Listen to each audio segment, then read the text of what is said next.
The most important factor and we see it now because the FDA has made that change, is the calorie content. And the serving size isn't based on their recommendations. It's based on the recommendation for the manufacturer, I think is where it comes down to. I'd have to double check that. But they're not saying you have to eat half a cup of rice. Thank you. Yes. The FDA is not saying that's what you have to do. It's not saying you have to eat 22 chips. That is not what they're saying. They're just saying based on this particular product, this recipe, whatever, there's this serving and this many in this bag or this product, right? So a lot of the time people assume that they have to eat that serving. Yeah. But that's not true. Portion sizes are individualized. Like, right. I'm not eating a half cup of rice. I'm going to need double or triple that amount for sure. Exactly. Using it as a reference, not an absolute. Welcome to Cut the Crap with Beth and Matt, the world's #1 no bullshit health and fitness podcast. Are you ready to cut the crap with your diet and exercise, get strong as fuck, and build a healthy relationship with food?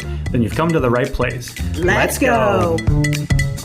If you'd like to support us in the podcast, join our Patreon where you get exclusive content, which consists of monthly workouts you can do at home or at the gym, monthly challenges that are either strength, habit, or mindset based, and access to over 100 plus low-calorie, high-protein, family-friendly meals. These are all designed by a professional chef who is certified in nutrition. These recipes are already in MyFitnessPal for easy fucking tracking. New recipes are also added each week. We believe that fitness is for everyone, so this is our way of getting you started on your health and fitness journey at a price most everyone can afford. So what the fuck are you waiting for? We'll see you in the Patreon. Brandy. Miss Beth, how are you? Hi, Brandy. How are you, Brandy? I'm good. Getting by today. Getting by. That's how I feel. Getting by. Everything's so great, right? But I am like in the fucking funk of winter right now. Yeah, like I've been kind of like seeing that on your Instagram and your TikTok. Hey, listen, it's like 4 degrees today, so I'm living my best life. But normally it's like minus 20 degrees Celsius here. So I get it. I hear you.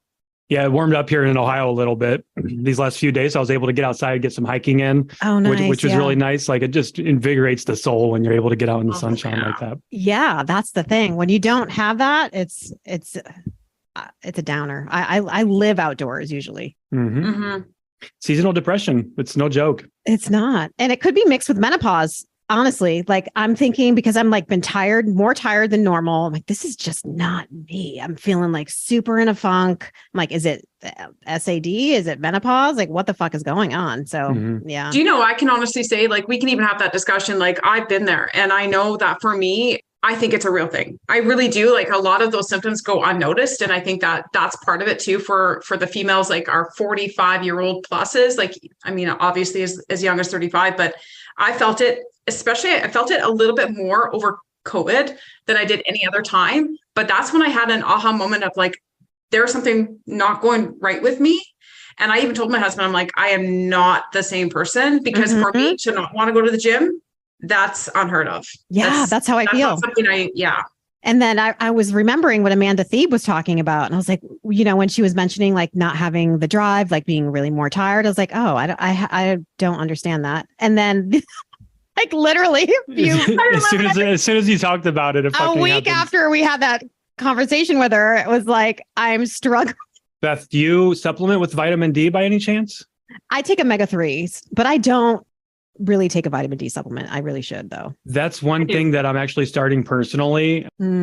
So I was chatting about I was getting some blood work done and things like that. And I was reviewing my results with our team registered dietitian, Kristen.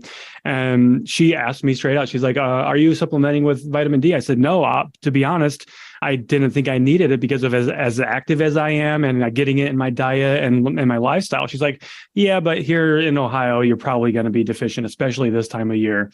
So I'm going to be starting a supplementation routine for that for sure. She actually encouraged me to get my vitamin D levels checked too. Yeah. I've been supplementing with vitamin D probably since I want to say about 2016, because after my contest prep and everything else, like when I was pretty low in body fat and everything else, I wasn't feeling great either. But my consideration at that time was bone health, just because I hadn't got my period back because I suffered hypothalamic amenorrhea. And I was dosing like 8,000 units because in Canada here, we don't get much sunlight anyways in the winter, right? So I think I've been supplementing probably since then. And now I'm kind of like down to like a 1 to 2,000 range now because I'm on HRT and all these other things happening. But at the end of the day, like I definitely believe in it too, Matt. I think it's very beneficial, 100%. Love that. Love that. It's almost like a hidden, like a hormone in a way. And it is as powerful as it is. Yeah. Been doing a lot of research into more vitamin D stuff. Yeah. It affects a lot of things we never even would think about. Yeah. I was deficient after I had my son and I was breastfeeding. I had to be put on prescription vitamin D. I was so low. I was having so many different weird things happen and they tested me like, oh my God. Really? Hey? Yeah. Wow. Yeah. So for anyone listening, check your vitamin D. Get your vitamin D. So on that note, I will be leaving after this and going to get some vitamin D. There we go. So thank you guys. So this is Brandy. Brandy has an online coaching business like me and Matt, and I met Brandy through HMCC, and Matt actually took the HMCC course last semester, I believe. Yep. Last semester. And one of the coaches on our team went through it as well at the same time. Yeah. Brandy, when I made that video about the fiber, I took it down. I took that video down because too many people were kind of, I think I told you, Brandy, we're going like a little crazy with the information. That would never happen online, Beth. What are you talking about? I mean, it was to the point where I was like, okay, this is not helping anybody, this video. Yeah. It's really more of a fucking hindrance because people overcomplicate everything. They do. They really do take things too far. The fiber in the apple is wrong on MyFitnessPal. I'm like, it's a fucking apple. Like, what do you worry? It's not a carb like wrap that someone is labeling. Okay, just relax. Well, and the thing is that what people don't understand about labels, and I guess I can give you a little bit of background, and I'm going to make sure and say this and preface this. I am not a food scientist, nor am I a registered dietitian. However, I've been privileged here to work with food scientists at a local food processing plant here in my city, as well as like way back in the day, Beth, I think I kind of alluded to this. I started in the business of supplementation. So for me, I understood what it meant to have food labels and all the requirements like years ago. And things are now accelerated because I believe right during COVID, Health Canada, the FDA had some new labeling requirements and it gave the companies a little bit more time to update them. But at the end of the day, I've been on that side of like what that looks like. And people do really overcomplicate things. But the other thing is that what you see on a label is not like somebody taking this product to a lab right today to be analyzed. This is on the onus of the manufacturers and the individual ingredient companies to make sure that database is up to date with the FDA. And I'll tell you this right now, some companies don't do that. You could have labels, and I'm pretty sure probably both of you have experienced this, where you go to scan something into MyFitnessPal or whatever, and the label doesn't even match the UPC code. Why? Because somebody has taken ownership of that and hasn't changed or updated it, right? So at the end of the day, people overcomplicate this. But I tell you this right now, I've been on that side where it's just like, this is what you see. Just, I think for most people, they have to just really pay attention to what's going into the app. Ask questions, get curious, because if you're putting in an apple or tracking something and it's missing a carbohydrate, and let's be honest, you should know by now if it's a carb or not, then you might want to ask yourself the question of like, is this tracking correctly? You know, like we're at the mercy of a database that's built by humans, crowdsourced, AI, whatever, right? So there's going to be errors, right? And I do know, and it might be different down in the States, but I know for a long time, updates weren't being done properly and people are putting in a ton of contributed items. So Beth, you could choose a product in MyFitnessPal, and I don't know if it's a blue check mark now or whatever the hell happens. It's some type of a verification symbol for whether it's from the database or crowdsourced or not. That's right. So if it's not there and you're using somebody else's contributed item, like I know there's lots of companies out there, even Beth, I think you said all your recipes are in MyFitnessPal. Those may not be verified by an outsourced company. Therefore, you're taking a chance. Maybe they didn't put the fiber in. Maybe they didn't even put the carbs in because people are lazy. They're lazy as fuck. So they'll put the calories in and miss every fucking macro. So, I mean, people just they just overanalyze, or they just don't actually ask the right questions. Is this true? Is this correct? That kind of thing. So yeah, it's frustrating. Very frustrating. Yeah. So I'd love to hear, like, tell us your story, like how you got into coaching. And then you said you started with supplements. Give us a little background story of Brandy. I've been here a long time. It's crazy. I'm an OG. I'm pretty sure I'm one of the lucky ones that have been online for quite some time and still here. So I'm proud of that. I don't need a million followers to, even verify that. I know I've been here for a long time. So to kind of like date myself, I started as a personal trainer back in the day. So I've been able to be in that one-on-one position of, that hands-on, tangible type of atmosphere. I'm known as a personal trainer. It's my OG.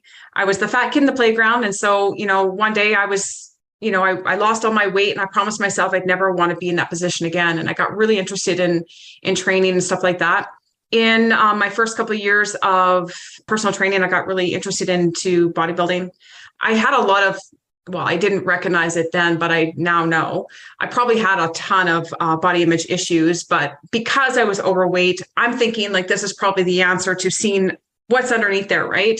Because I was in the gym for a couple of years and I never really thought I was progressing with anything. So I got really interested into the bodybuilding world and I continued to train. I competed. That's what started my deep rabbit hole, I think, with my relationship with food and even my relationship with body and specifically exercise, probably more than anything else. Took some years off having kids and that kind of thing, because the year I was actually going to compete and go back to competition in 2001, I was pregnant with my daughter. And so I just took the time off to be a mom. And then fast forward a few years later, I got back into training, back on the floor. But before all of that happened, I was in supplements. I was with a family-owned business where we kind of like were the subcontractor for private brand. So I was never the person who created protein powder, but we would label it and put it, into a back of a pickup truck type of scenario and ship it off for these people. So I was really involved in the food side of things, like the nutraceutical side of things, like herbs and naturals way back when I was like 18, 19 years old. I was the OG of creatine. I'd like to own that. OG of creatine. When creatine first came out, I'm like, what is this magic white powder, right? Mm-hmm. And the only form was creatine monohydrate back then. Like there was no other freaking forms and we never had to worry about it. But I remember back in the day, my husband back then, boyfriend, started taking it and everything else too. And it was really, really a phenomenal thing back then. So, but fast forward to 2009, back on the floor training. And then I basically got, my mom had passed away in 2011. I think my grieving process was training. I promised myself I'd get back on stage, took myself out of retirement from competing because I'd already competed a couple times before that. Competed from 2011 straight through to 2014 and realized enough is enough. Like I will use my own words. I felt broken. I was not in a good place with food and all that. And I really wasn't letting anybody know that. I was still the trainer on the floor, tough as nails. Get shit done. Fucking didn't tell anybody what I was going through. That mind, I legitimately, and I'm appreciating the fact that I can swear on this podcast. It was a mind fuck. It really was to be training people and telling them what I thought was the best thing for them while I'm still messed up in my own brain about what I should be doing. But that's when I made that transition. I was on the floor and I decided, I'm going to go all in and just go online. And I didn't even know what it meant. I was just so busy with being on the floor and I lost my mojo for training because I was just tired of it, because of bodybuilding. It just really took me out of that. And I just wanted to help more people with nutrition because I knew I was struggling. Mm-hmm. And so it kind of like, that's how I wrote my story. And then I've been here pretty much online. And I never get the dates right. So probably people have listened to different podcasts and they're like, Brandy, you can never get your days right. That's because I'm perimenopausal and brain fog. But I think I went online about 2012, like all in, like I didn't even know what it meant. There wasn't even really online coaching. I mean, maybe Lane Norton was doing it and not very many other people. Right. Yeah. And so I still mingled a little bit because I was a contest prep coach as well. And so I mingled a little bit till 2014 with clients in person and in my studio here at my home. And then that was it. I just kind of said, I'm done with the training aspect of things for now. I just wanted to focus on nutrition. And then I just kind of like, there's more to it than just macros. And that's where I just kind of like developed into the mindset, the habits, behaviors, relationship with food. And that's why I feel I'm an amazing coach, because I just kind of I've taken everything that I've seen, my own experience, plus hundreds and hundreds of clients, and said to myself, there's more to this than just macros, which is why I often preach it. So that's it. That's pretty much my story. That. It's not just macros, because it really isn't. Macros are only one part of the equation, and a very small part of the equation too, because, it's what the macros are doing for your body. And then we have our micros and our fiber and everything like that, which those things are always overlooked. Mm-hmm. Yeah, 100%. Yeah. So, and that's just really what's brought me here is just trying to help. I work mostly with women, but I just feel like I use the hashtag figure your shit out. And I think there's just so much to that it's just like, you can talk about like, oh, I have a shitty relationship with food, but maybe you don't even understand what that is. Right. Mm-hmm. Mm-hmm. Or maybe we overcomplicate the things. Like you were saying, Beth, is like, you look at a food label and people don't even know what they're looking at anymore. Like they actually don't, because there's too much misinformation being thrown at them that it's just so overwhelming to even be like, I think this is a carbohydrate. And I'm afraid of it. Like, that's how I feel about it. Right. But they actually don't know because they've just been told this, or they've read some freaking article, some marketing campaign that says carbs are bad or whatever. Mm-hmm. So like, for me, it's just really about trying to help people figure their shit out when it comes to all of it. Have you ever wanted to start a podcast? Spotify's got a platform that lets you make one super easily and then distribute it everywhere and even earn money doing what you love. All in one place for free. It's called Spotify for Podcasters, and here's how it works. Spotify for Podcasters lets you record and edit episodes right from your phone or computer, so no matter what your setup is like, you can start creating today. Then you can distribute your podcast to Spotify and everywhere else podcasts are heard. Now, what's really cool is video podcasts are also now available on Spotify. And if you want to be taken seriously on social media, you need to have a video presence. And what better way to do that by connecting with people via your video episodes? With Spotify for Podcasters, you can earn money in a variety of ways, including ads and podcast subscriptions. And best of all, it's all totally free with no catch whatsoever. And ever since we discovered Spotify for Podcasters here on Cut the Crap with Beth and Matt, we are easily releasing new episodes and distributing them to multiple platforms, and it's never been easier. We highly recommend you give it a try. You can download the Spotify for Podcasters app or go to www.spotify.com/podcasters to get started. Love that. Yeah. I am going to touch on a point where you're just saying that people don't even know how to read a label. Could you explain, if you were to have explain it to my 9-year-old, or he's not 9, if you're to explain it to my 11-year-old son, right? There's that brain fog. There it is. Okay, everyone. He's 11. He's not 9. Jesus. How to actually read a label. Here's my thing about labels. And I actually just had this conversation before we got on this podcast with a brand new client, because she said to me, she's like, I'm scared to death to track macros because I feel like it's too hard. And so I'm like, what is the difficulty? Like, what are you experiencing? And she's like, well, I don't know what a serving size is. And when the app asked you to put that value in, what does that look like? And so for me, it's just like, how about we use both tools? We have a label and then we have a tracking app. And I think that what people have to understand is that the label itself, like I said before, this is something that is mandated by the FDA. So even in Canada, we're regulated by the FDA. And these label requirements, specifically what you see with the serving size and stuff like that, that is absolutely a requirement. And they should be pretty accurate. But there are some things that the FDA don't regulate, like things like the fiber, like the net carb thing. That's a made up fucking term that marketing companies have done. Is it right? Really? Yeah, because I don't know if anybody sees it, but you might come across a label that says net carbs, but most won't. It'll just say specifically carbohydrates and then fiber. But for the person who really doesn't understand it, I would just start with asking the question of what am I eating? What are the ingredients? What is this specifically? And then start to break down the label, even from the top to the bottom. The most important factor and we see it now because the FDA has made that change, is the calorie content. And the serving size isn't based on their recommendations. It's based on the recommendation for the manufacturer, I think is where it comes down to. I'd have to double check that. But they're not saying you have to eat half a cup of rice. Thank you. Yes. The FDA is not saying that's what you have to do. It's not saying you have to eat 22 chips. That is not what they're saying. They're just saying based on this particular product, this recipe, whatever, there's this serving and this many in this bag or this product, right? So a lot of the time people assume that they have to eat that serving. Yeah. But that's not true. Portion sizes are individualized. Right. I'm not eating a half cup of rice. I'm going to need double or triple that amount for sure. Exactly. using it as a reference, not an absolute. Right. So I think it's just important to get yourself familiar with what the calorie content is of that particular serving size.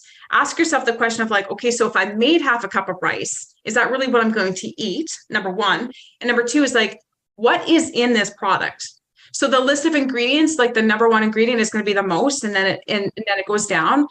The other thing is that when you look at the nutrition facts, what are you looking for? Are you looking for a product that has fats, carbohydrates, protein? Those are there.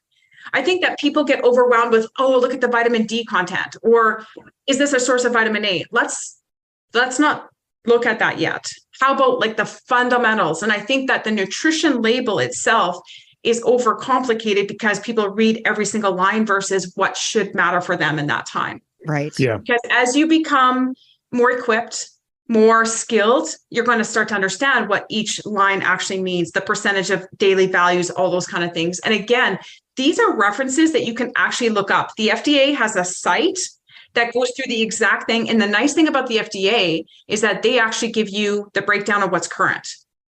Right. And so like they had a huge, and I don't know what the date is, but I know in Canada, they had a huge overhaul, which was years in the making. Like it had been years since they'd updated nutrition facts. And yet there, you could buy a product that's probably had the same label on it for 10 years. As the recipe's been evolving, the food's been evolving and everything. Right. Or like, I think the recent updates, they had to have potassium listed. And so like, it has to be something that's mandated and it's consistent. So the FDA has certain things that are completely 100% regulated. And then there's things like the net carb, which isn't, right? So I think the thing to be aware of is not just nutrition facts, is to understand that there are health claims and stuff like that that are also on labels. And this is really to be aware of that. Something like, I'll give you an example of like something like fat-free or no added sugars or something like that doesn't equate to 0 calories. Mm-hmm. But I think people will see that and just assume that it's good for them or that whatever. So I think it's understanding how to even look at the health claims and what can and cannot be said. And again, like that can all be found. Again, I'm not a food scientist, but I do know that even for myself, I always refer back to Health Canada and or the regulating bodies for those specific labels, because you might have a marketing company that says, I can say that, but is that true?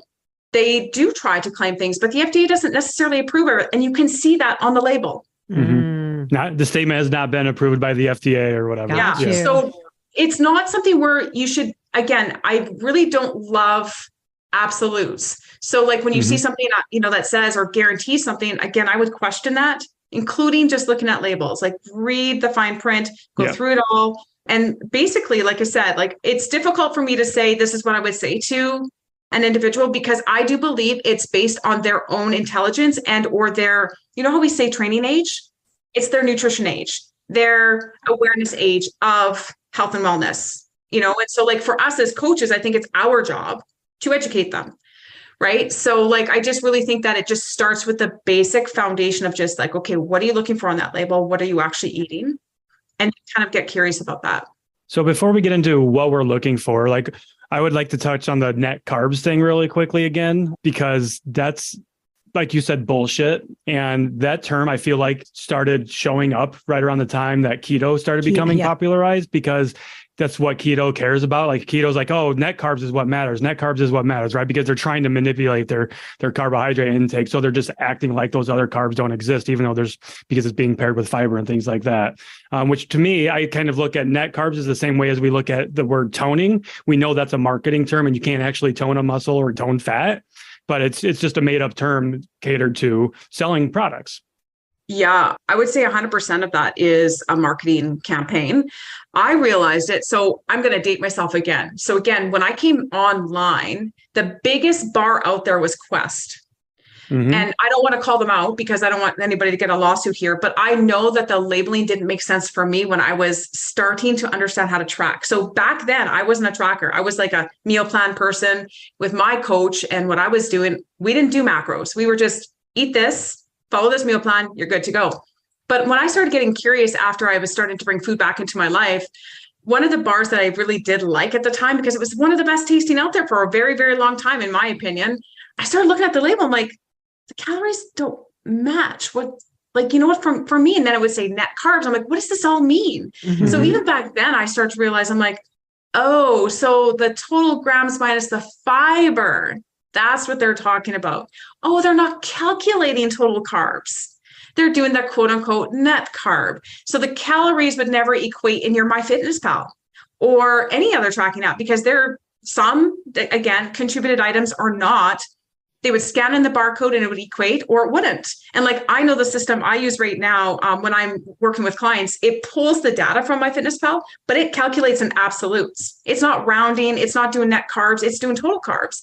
And so like, even my clients to this day still say like, there's labeling problems because my numbers aren't adding up. And why is this so? And I'm like, oh, it's probably because it's calculating net carbs, right? Or they're taking unless, I guess, Matt, what I could help you break down is like, if I understand correctly, and I could be wrong, so please don't quote me on this, but I believe it's like you take your total carbs and you're taking out your fiber, but also sugar alcohols, because they have a small calorie value as well.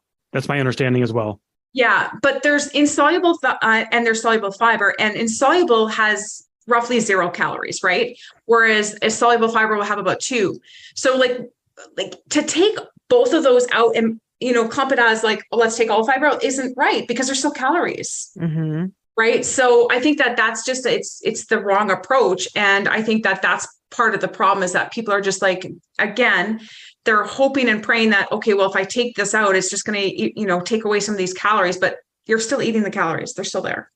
And that's what my video was about, to create awareness around the fiber. But then people are like, well, they have to say if there's soluble fiber in there. So there's only insoluble fiber. So you're wrong, Beth, is basically where I think in the UK, I think they do distinguish between soluble or insoluble, but I don't think here in the United States they have to. They don't.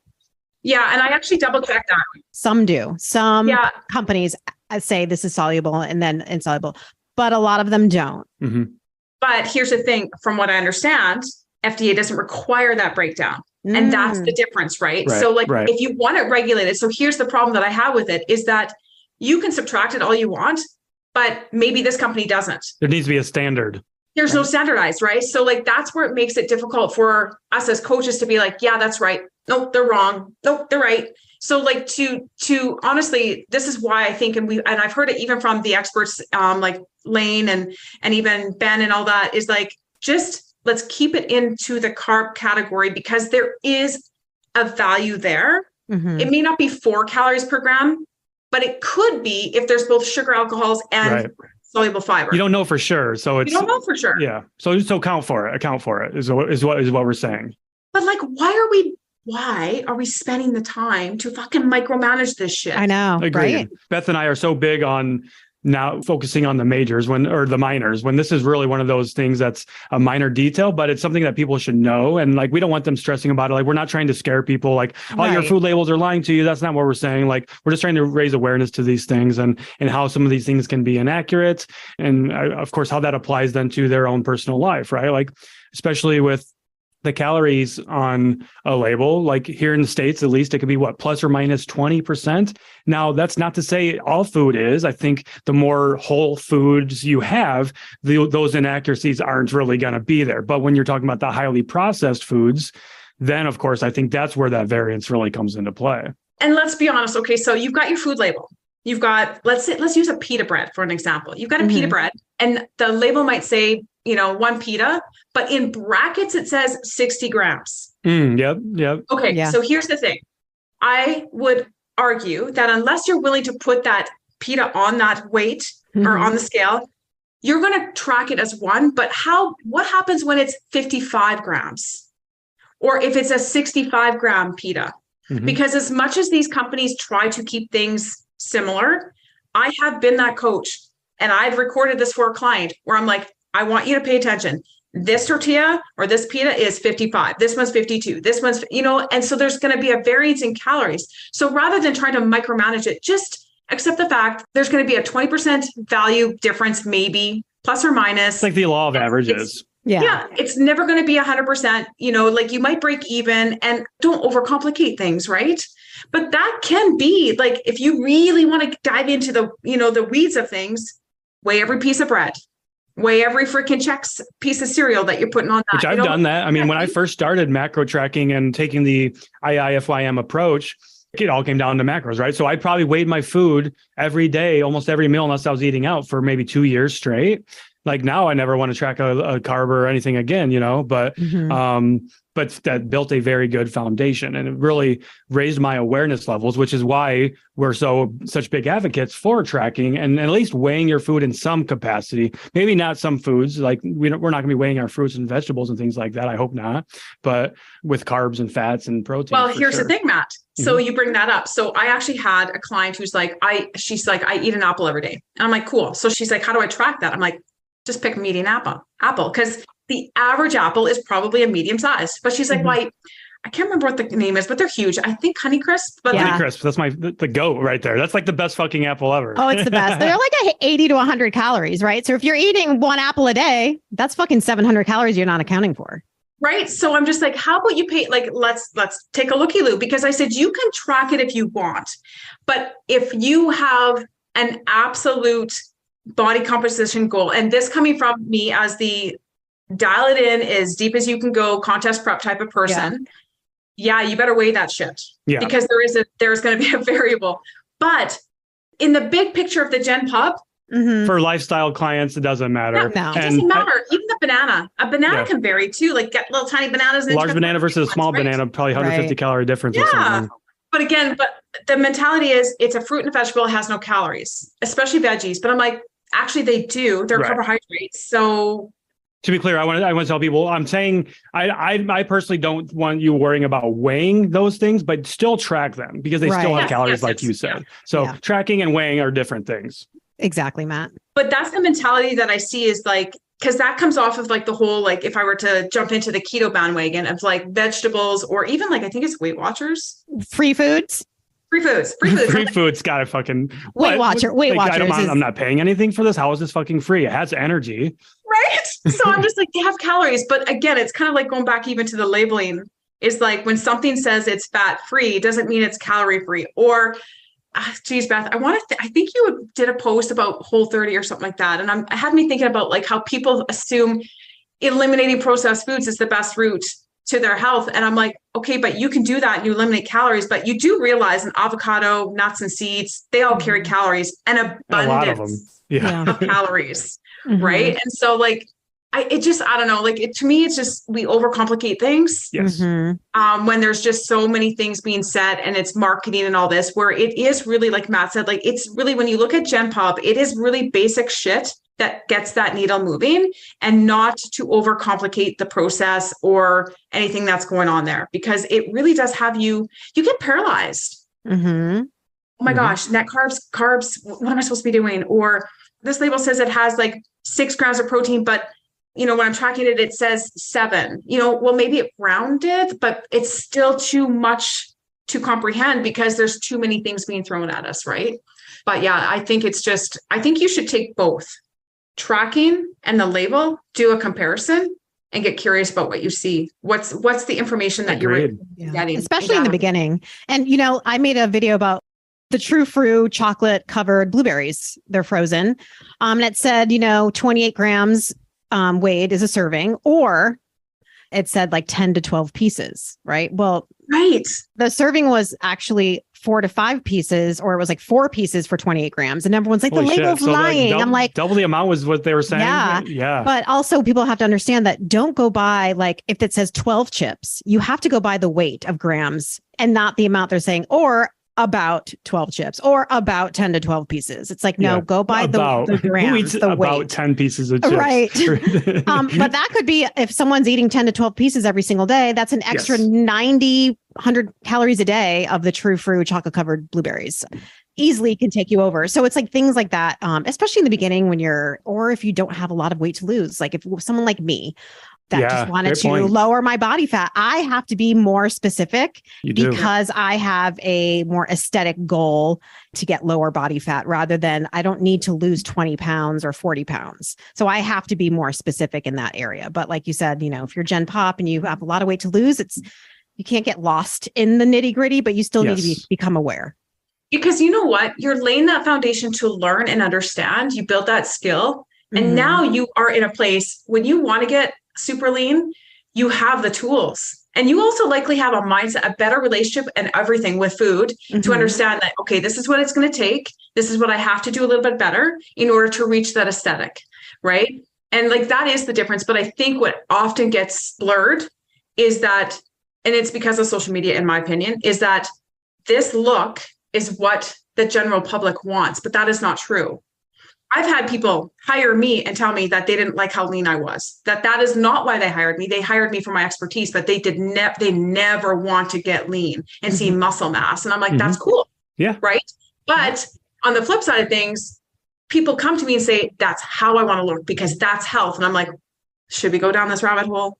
Seriously? Like, you think that I was healthy at that level? No. Yeah. Yeah. Let's talk about that. Actually, I would love to hear, from your experience being a bodybuilder and having that like body dysmorphia. I guess if I don't think I would ever do a bodybuilding show because I know if I got that lean, and I've been close, that it's very hard to get to a normal place where I am right now. And I still look at that Beth in 2020 that did RP that was absolutely ripped and was like 13% body fat. That is absolutely something that you can't sustain. I'd love to hear your story about that. So for me, my first competition, I hired some, at the time, what was considered in our area, some of the best bodybuilding coaches, this side of Western Canada, I guess. And I just looked at other people and just thought, wow, this is amazing. Because I'd been in the gym a couple of years already. And I'm like, I don't look like that though. Like, how do you get that lean? Right. And so I had like a meal plan. And I say this with as much truth as I can add to this, is that I literally was on the most restrictive diet I think anybody could ever be on. Not only did I have a meal plan of like, you can only eat this, I was not allowed to have any condiment. Let me repeat that.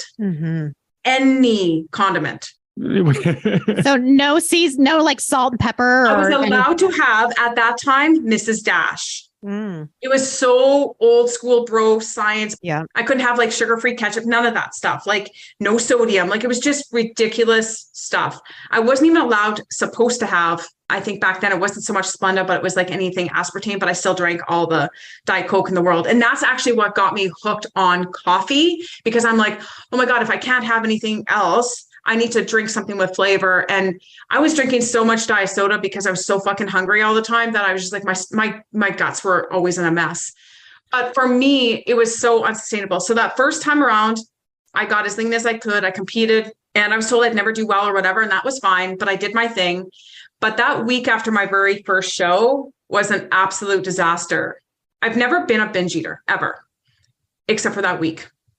I legitimately could not stop eating. No one could explain to me. They just told me that's normal. I'm like, this is fucking normal to feed myself when I had acid in my throat and I would still be eating and eating and eating. I gained 20 pounds, I shit you not, in 1 week. And because of that accelerated weight gain, so we don't know if it's fat or whatever, but I could barely, like, you could touch my skin. And if I had a needle, I could have burst. I could have just spewed with water because my skin was so tight. Yeah. And you were so depleted before that, right? And I'll tell you this right now, if I could go back, what I would have wanted is to gain body fat, not water, because that water weight is horrendous. Uncomfortable. And so like, okay, so I'm eating. And then I'm back on the treadmill, eating, back on the treadmill. Like, it was just it was so terrible because everything I did, that guilt and like, I can't believe I can't stop eating. Nobody can tell me why. I'm just going to do this because this is normal. All the bodybuilders do it. I would be on that treadmill and I have actually suffered some I can't remember what it was called, but it was like some major micro tears, deep, whatever tears to my shins. I couldn't even walk. Like, I legitimately was breaking my shins. And I tore not entirely, but I had a bicep tendon that because I thought I could lift and do all the things. And I was in such a bad place. That's where my relationship with food really changed. And then I thought to myself, what do I do to get back? And so, of course, I went contest prep diet again. And it was just this relationship with food that I would just eat clean, do whatever I had to do, and then overeat on the weekend. Like, cheat meals it used to be a cheat meal, and then it became a cheat day. And I kid you not, guys, I would be like, because my husband worked in the bars at the time, and I would be like, okay, well, I'm going to take him food at midnight on Saturday night because Sunday was our cheat day. I would go to McD's and I would buy the cheeseburgers at 12:01 a.m. And I would buy not one, I'd be buying 10. And I would take them to the bar and I'd let the guys eat, but I would be eating too. It was crazy. And I would eat from basically morning till I was like in bed, comatose from so much food. And then I would be like in the gym, just overcompensating with exercise. So that was not healthy. Mm-mm. Years later though, and I fought through like my own body image issues and all that kind of stuff. And I realized after coaching now, and every time it's like therapeutic coaching, I swear, like it just the things that you don't want to admit, the struggles you've had come out when you're a coach, in my opinion. Mm-hmm. I realized how messed up it was with me and exercise. It wasn't food and binging. It was if I did overeat, I was in the gym and it would be a constant thought of like, okay, I got to go do cardio. I got to train. I got to do this. Like, it was just such a terrible place. But when I competed from 2011 to 2014, the first year, because I did back-to-back shows, I had to put on weight. So I went from like 110 pounds, 114 pounds actually, to about 140 pounds in about 6 months. It was hard. And it was like really not sitting well up here. And then I dieted down, but it was harder. And then I'm like, what is going on here? Like, I didn't understand metabolic adaptations. I didn't understand being a leaner individual, any of that stuff. Like, I did not know enough about it. And it just, every single time I dieted, it was harder and harder, more cardio, more this, more that. But from the time I dieted, so my brain operates in, as soon as there's a caloric deficit, it shuts off my cycle. So I experienced that even the first time around, the first time I competed, but I didn't know any different. So in 2011, I didn't have my cycle. And just when I went back to go and this is how it works, and I didn't recognize it, but just as I was about to start dieting for my next show, I got spotting and or a little bit of my period. And I'm like, oh, I don't want that. So I started dieting again. And then because I was consistently really super lean still, because I did reverse dieting and all these things to help myself, what I thought was helping myself. I didn't have my cycle for a very long time, but I ignored it. I did not realize how detrimental that was to my body and what my dieting and my level of lean was doing. The amount of stress on my body from my exercise, everything. Because keep in mind, not only am I low calorie, I'm low body fat, but I'm in the gym 7 days training, and then I'm doing 2 to 2.5 hours of cardio every day near the end. Your body was stressed the fuck out. By the time, and I didn't know this until actually, when I started to reverse myself out of my last show, and part of the reason why I believe I'm where I'm at and my success is now for maintenance. When I started my reverse, I was curious. I'm like, I wonder where I started my diet and ended with my coach, because he's amazing. And I would never take this from him because he's actually moved out, he's a retired IFBB, but he's also gone from meal plans to understand doing macros with his clients. And we've been OGs of bodybuilding for a very long time. Neither one of us did that. But when I calculated it, 2 weeks out from my show, I was down to 1,000 calories, 110 pounds. It made sense for my body weight, but the work I had to put in with the energy expenditure, the cardio and all that, it was terrible. It was hard, right? Mm-hmm. So long story short, I didn't have my cycle for almost 7 years. And that was not enough of a red flag for me. It was terrible because I reverse dieted, but I actually didn't get my cycle back until I think it was 2016-ish, where I got one little bit of spotting, but it took a couple more years. And 2020, when COVID happened, was the first, because I walked away from CrossFit and did all that stuff and just started training at home. Stress was off my body and I did not recognize that. And I'm coaching people at this time.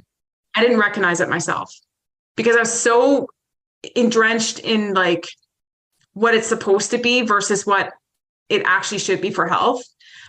Because I grew up in the bodybuilding mecca, right? That's normal. So, but I was really unhealthy. Losing your period is not healthy. I had a messed up relationship with food. I thought about food 24/7, dieting and post-contest. No one schools you on the post-contest prep blues, which is I do help people with that. I talk more people off the stage than I've ever helped people on stage. It really is disordered. And those who compete and do well at it will never tell you they're demons. I'm so glad you say this because I watch people that I know go through this process.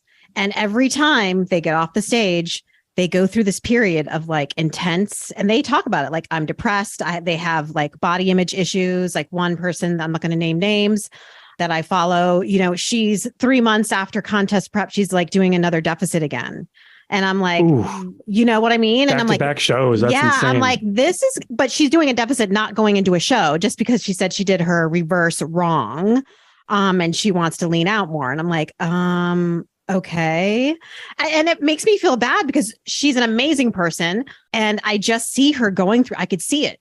That she's stuck in it. That she's in it, and she's had to be having these body dysmorphia issues every time she steps off the stage. Like, she shouldn't be going into another. She talks about losing her period and everything, like you just did.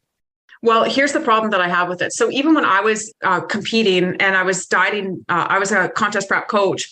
I had a client that came to me, and I wasn't aware, because even back then, like, I didn't do intake forms like I do now, and I guess like everybody else, like, you're just like, oh, let's just help this client. Like, this is notoriety. Like, people are going to get to know me because I'm a contest prep, coach or whatever. And I remember her halfway through her prep, and I'm like, something was not right with her. Like, she just seemed to be struggling a lot. And she's like, oh, I forgot to tell you, but I'm bulimic. And I was just like, you're what? Oh, shit. And I'm just like, whoa. And why are we doing this show? Like, that was like, I knew immediately. I'm like, do you think that this is going to help you? Like, you have a fucked up relationship with food already. And now we're compounding this disordered eating mentality. Yeah. She did finish, but her rebound, is what we call it, was not great. And so, like, even for me, like, I can't stop you from eating the foods. I can't control how your body is going to respond to your deficit and your recovery. But back then we didn't have the tools. Like, I didn't like, and even now, reverse dieting is definitely, it's evolved, but it's not reverse dieting. It's just simply putting yourself into maintenance. For me, though, I recognize that I did prolong my deficit a little bit longer, even though I was intentionally reverse dieting, because and this is where I will share this, Beth, I was not ready to see my body different. And I recognize that, because gaining 20 pounds taught me a lot of fucking lessons. That I am not going to be that person who sits in my pantry and eats because I'm uncontrollable. I want to understand why this is such this happened to me. And so I started to give myself permission to have the food, but a lot of contest prep clients don't have a coach to support them with the aftermath. It's an absolute, and there could be the best coaches in the world that will disagree with me, and kudos to them, but you are doing a disservice to your clients when you do not educate them on post-contest, because it is an absolute, it is the blues. It is like having a baby. It is like getting married. You are feeling like lost and don't know what to do. And you are so fucking hungry and you don't know why. You don't know why. You don't know the mechanisms. And then you get a coach who's like, just reverse diet for 4 weeks. And I've been there. And every client that I had successfully do 4 weeks was great. 4 weeks, they're done with me. They forgot everything that we were working towards. But I also recognize that old me would have been like, yeah, let's take the steps, because they weren't ready to gain the weight. But at the end of the day, they didn't understand that. So even though I'm expressing to them that we need to get these calories up, they were so afraid of weight gain that they wouldn't listen. But then they would binge. And so, like, for me now, it's just like, let's try and get that up a little bit faster and understand that weight gain is going to occur, that you cannot sustain this. And if you've lost your period, what we have to do is get you a little bit fatter, and we have to get those calories up. Accept it. But we're not educated on that. And instead we're like, this is how you have to look, especially if you're competing, and this is what you have to do. And then you get the irresponsible coaches out there that will just feed you all the bullshit about all the performance enhancers. And that's fine, each to own. I don't judge anybody. Right. However, that doesn't help the situation if you're not educating them on what's going on with their metabolism and everything else, right? So yeah, it's not a great scenario. And yeah, I had lots of people say, hey, I love your abs, or God, you look amazing. I'm like, great. And they're like, can we have your diet? I'm like, fuck no. You don't want this. No. And I actually had this conversation with somebody the other day, and they said, well, would you consider bodybuilding a lifestyle? I'm like, no, it's a sport. You prep for a sport. For someone to say this is a lifestyle, I disagree. Lifestyle includes enjoyment. Right. I was not happy. Even though I look back and think I navigated it well, like, you have the blinders on so deep that you don't recognize it. And I had girls, and even though we didn't talk about dieting per se and stuff like that, because I was aware of that, I was not the mom that they should have had when I was dieting for 4 years straight. It just wasn't, that wasn't me. And we look back and I think about it now. And when I talk to clients about it, I'm just like, damn, I don't regret it. It was a lot of lessons learned, but you're not healthy. And I don't give a shit what anybody says. Yeah, agree. I agree. And it should be treated as a sport. And it's funny because I think bodybuilding is starting to catch on, that people are starting to get rubbed the wrong way with bodybuilding because now they've introduced wellness divisions, right? Which I don't know what your opinion is on that. I don't have one because I don't know enough about the sport. But is the wellness division, is that actually like a healthier way to do it? Because I think that more normalizes just a more normal physique. Yeah. So I had a client that 2 years ago, she wanted to compete and I gave her the song and dance about it. I was basically like, because we did a transformation. So her goal was to do a photo shoot. And so we got her to a certain point, she did her photo shoot. And then she's like, well, I think I should compete. And I'm like, what makes you think you should compete? Like, I want to hear your reasons because I'll give you my feedback. And it was really about like, well, I think I need to prove to myself I can do this. I'm like, but you don't have to compete to do that because here's what's required. What you did for this photo shoot doesn't even tap into what we have to do to be a bodybuilder, to be competitive, because here's what happens. You're judged. So if you're okay with being picked apart and being told that you need to tighten up here and you need to do this here, and you don't even have the physique to bodybuild, why are you up there? Like you're in the wrong category. I said, cool, we can do that. But here's what will also happen after, right? So then she's like, well, how about this wellness division? So the wellness division, and depending on I know here in Canada it might be different, but I think they have to write a story. So tell them about their transformation, all that kind of stuff. And it is definitely a softer, more Gen Pub look, but I still don't think that you should do it. And here's why. You have an external validation of somebody judging you on how you look, and you will be compared to other competitors on the stage. So she sent me pictures and she's like, I had a girl backstage that says I should do figure. And I'm like, and let me guess, she works for the association and or she's competing in it, and she needs to help you validate that you should be there, when in fact, is she going to share her journey with you? Because I bet you it hasn't been all that, a bed of roses. I said, you have to be very careful with how people talk to you and approach you about this, because the journey is not what everybody says it is, because they won't talk about the shit that they go through. They only paint the pretty picture like every other fucking social media outlet. Right. So right. I don't know if wellness is the right direction, because I've even been, and I was a vice president of the association here in Alberta for bodybuilding. And there we had like a category where you could do a transformation as well. But then we had the odd physique athlete, because there's different categories. So you have bodybuilding, physique, and then you got bikini and all that figure. And then you got men's divisions and stuff like that. But we had, and you have your intros, and we'd have our MC read it out. And I know there were a couple people who are like, I'm on my weight loss journey. And I'm like, you're using a bodybuilding show for a weight loss journey? Completely different. It's not the same. So wellness, I think it's really, they're trying to empower people. And I could be wrong, and people might hate me for saying this. I just don't think you should be pursuing these physique competitions because you are being judged. And unless you're ready for that, because even my client was like, I want to say she got first or second, I can't remember, but of 3 people. So how would she felt if she got 3rd place? Like, how is she comparing herself now to the other people, right? And that's it. And even for me as a competitor, I was always a top 5 until I changed categories. So to make weight, I could do it. I could be a bodybuilder. But when I switched categories to physique, I was competing with women at my same height, but they could be 20 pounds heavier than me. And I got last callouts for the very first time in my entire bodybuilding career.